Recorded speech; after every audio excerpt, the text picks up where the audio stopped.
Jim Bowie,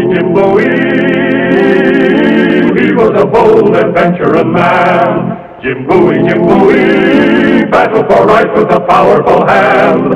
His blade was tempered and so was he. Indestructible steel was he. Jim Bowie, he was a fighter, a fearless and mighty adventurer man.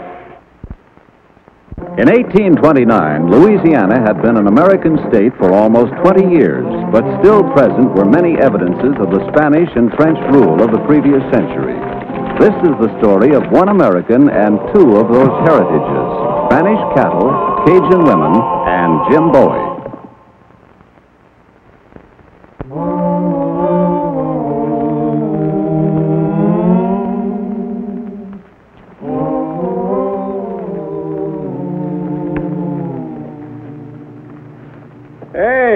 Bradford. Jim Bowie. How are you? You ought to know better than to try and rope them Spanish cattle. Why, that's man's work. Yeah, look at this pommel. Broke right off. Seems it's been cut. Yeah. What you need is one of these big old Spanish saddles like this in here. Big old horn reinforced with iron. There ain't no steer critter alive gonna pull off this horn. Don't care how shag nasty he be. That's a fine saddle, all right. Where'd you get it? I won it playing coon can last year over at Natchitoches, off a cowboy. Yeah? It's a real antique. Awful hard to come by. You like to buy it? Huh? How much? Well, I'll tell you what. Being you're an old friend and neighbor, you know, I'll trade you your outfit for mine, horses to boot. Well,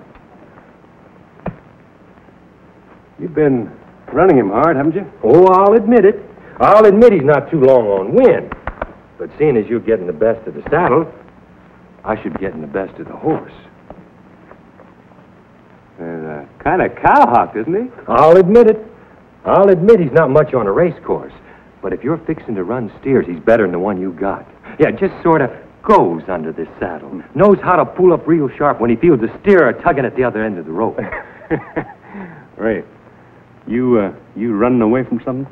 You in trouble? Me? In trouble? Now, Jim, you ever heard of me in trouble? I never heard of you out of it. Oh, I'll admit to fighting and brawling, but that's little trouble. You ever heard of me in big trouble? Then why are you so greedy for a fast horse? Well, it's a speculation up in Natch's way. Oh. If I can get there fast enough, I stand to make a fortune. Now, speak up, Jim. Are we swapping or am I riding on? Well, tell you something, Ray. Last time I was in Natchez, I almost made a fortune myself. A fella tried to sell me something, a real bargain, for $1,000. Well, what was it?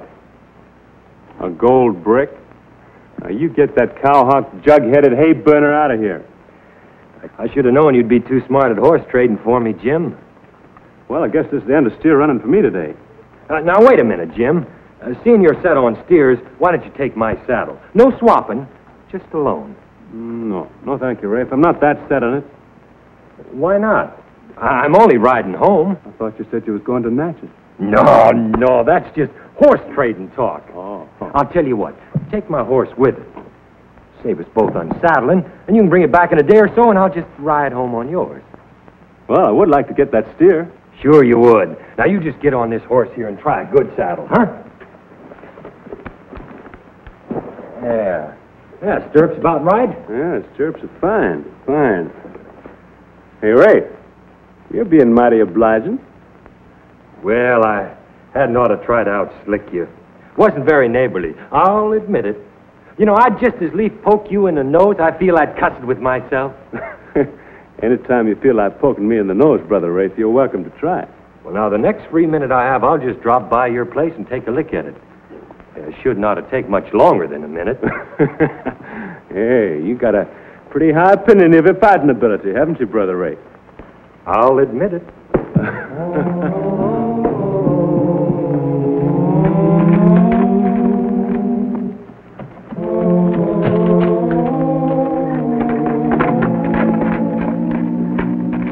Halt where you are, monsieur.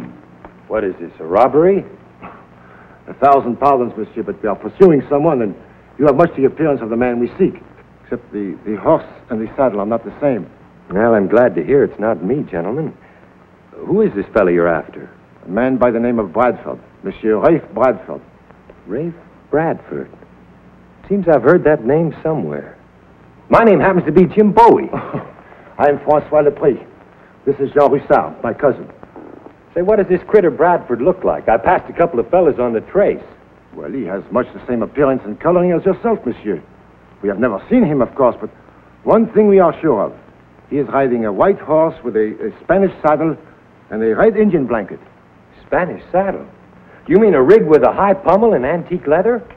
Monsieur, you have seen this saddle? Have I seen him? I talked to a man on such a saddle not 2 minutes ago, about a quarter mile back on the trace. Merci, monsieur. Merci beaucoup.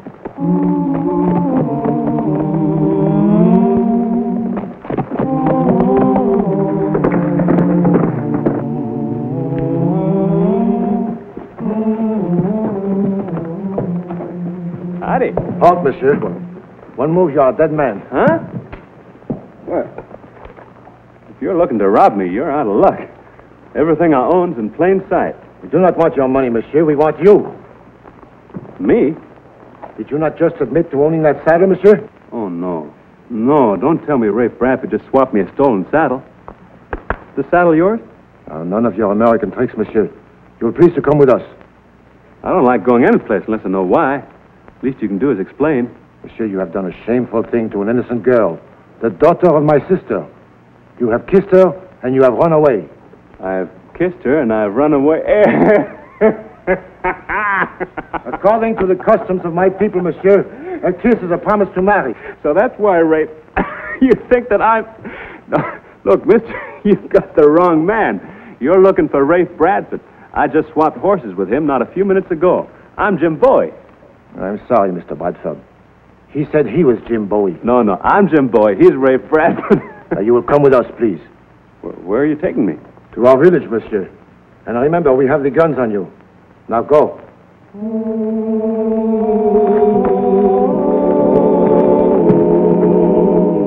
Thus was Jim Bowie escorted to an unwanted wedding with an unknown bride, pondering the while on the perversity of fate and the perfidy of friendship. In the clannish Cajun fishing village of Bayou Baptiste, Jim was a foreigner, therefore a curiosity. The ladies were fascinated, the men reserved, the bride nowhere to be seen. Annette! Annette, viens ici tout de suite!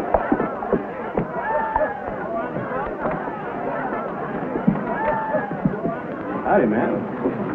Ce n'est pas la même personne, maman. Qu'est-ce que tu dis? Non. Imbécile, qu'est-ce que tu as fait? Oh, you fool, this is not the man. Come on, what do you say? Mais non, ce n'est pas la même personne. This is not the man who is betrothed to my daughter. But this is how you described him, tall and dark. And what is most unmistakable, he was riding a white horse with a Spanish saddle and a red Indian blanket. True, the saddle is the same, but the man, no, he's not. Oh, gentlemen, I'm sorry to tell you that that's what I told you. Oh, monsieur, 1,000 pardons. Jean, the knife. Oh, thank you. This is what comes from trying to please a woman. I bet. Did you tell me that I was mistaken for this young lady's intended husband? Oui, monsieur. And this is what Rafe Bradford was running away from? Uh-huh. Why, he's plumb crazy. You are a friend of the scoundrel, monsieur? Oh, I have a nodding acquaintance with him, ma'am. Just nodding. How come you mistook me for Rafe Bradford? Hadn't you ever seen him before? No, monsieur. The men of the village, we were out getting shrimp while he was here. It's too bad, monsieur.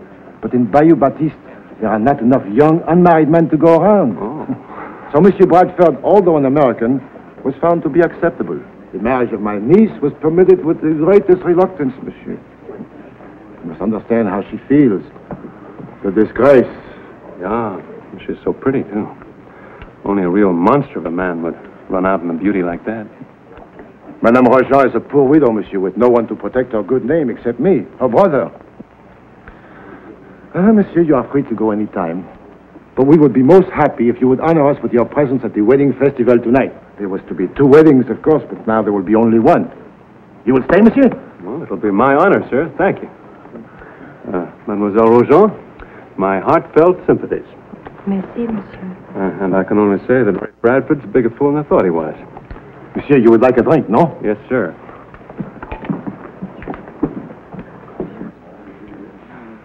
Annette, do you see him? Quel bel homme. He is even more desirable than the other. Mama. Oh, you had your chance and you lost it. Look, the whole village is laughing at us.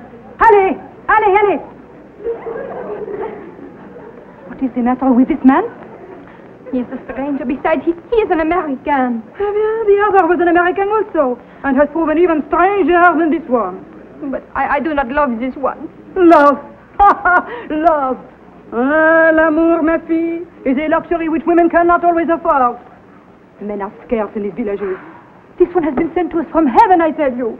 Annette, c'est un bon chance. He thinks you are pretty, no? Oui, maman. And he is pretty too. Oui, maman. Très bien alors. Annette, did I not love your father? But certainly, maman. But not before the marriage. The marriage was arranged by our parents. The love? Que ma sœur. But, maman, who will arrange this with him? Oh, mon Dieu. Are you not a woman? Have you not the eyes, the lips, the good sense to use them? Maman, I have always listened to you. But this thing, I will not do. Very well then, die, spinster. Je m'en fiche.